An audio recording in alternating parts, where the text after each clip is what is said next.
नमस्कार मित्रांनो, आजचा महत्त्वाचा विषय असा आहे की RTI अंतर्गत महाराष्ट्र शासन दरवर्षी 25% हे गोरगरीब जनतेला प्रायव्हेट शाळेमध्ये, जसे की कॉन्व्हेंट शाळा असेल, त्यामध्ये 25% आरक्षण असते. यावेळेस सुद्धा 25% आरक्षण आहे. परंतु झालं असं आहे की आपण जेव्हा ऑनलाईन फॉर्म भरण्याची प्रक्रियेला सुरुवात करतो तर त्यावेळेस मराठी माध्यमाच्या शाळा, उर्दू माध्यमाच्या शाळा व इतर जसे की नगरपालिकेची, महानगरपालिकेची, जिल्हा परिषद शाळा, अशा शाळा त्यामध्ये येतात आणि त्या मराठी माध्यमाच्या शाळा येतात किंवा उर्दू माध्यमाच्या शाळा येतात.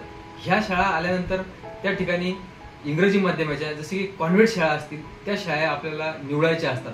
परंतु त्या शाळा असताना त्या ठिकाणी सेल्फ फायनान्स नॉट अवेलेबल असं दिसत आहे. त्यामुळे आपण ती शाळा निवडू शकत नाही.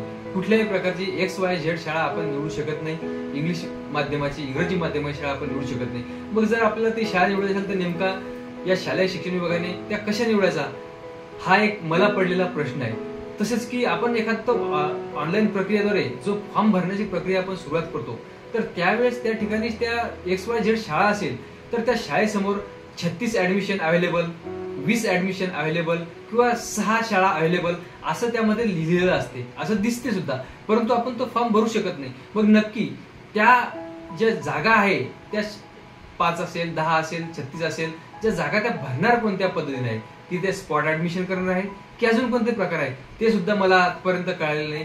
म्हणूनच मला पण हा भ्रम आहे आणि अनेक गोरगरीब जी जनता आहे त्या जनतेला सुद्धा हा एक मोठा प्रश्न पडलेला आहे की आता 25% आरक्षणामध्ये आपल्याला इंग्रजी माध्यमाला ऍडमिशन आपल्या पाल्याला मिळणार का नाही मिळणार, हा सर्वात मोठा प्रश्न या महाराष्ट्रीय जनतेला, या गोरगरीब जनतेला पडलेला आहे.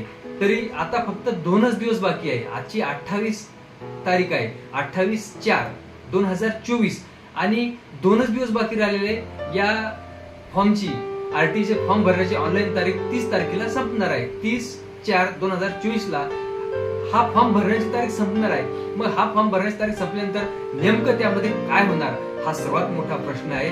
आणि मला तरी असं वाटते की यावर्षी गोरगरीब जनतेला, गोरगरीब जनतेच्या मुलांना, त्या पालकांना आपल्या मुलांची ऍडमिशन त्या ठिकाणी इंग्रजी माध्यमाच्या शाळेत घेता येणार नाही असं मला तरी सध्या वाटते. परंतु तरी सुद्धा जर शासनाने किंवा शाळेने काही वेगळा पर्याय दिला असेल तर त्याचा लवकरात लवकर खुलासा करावा, एवढं बोलतो आणि थांबतो. जय हिंद, जय महाराष्ट्र.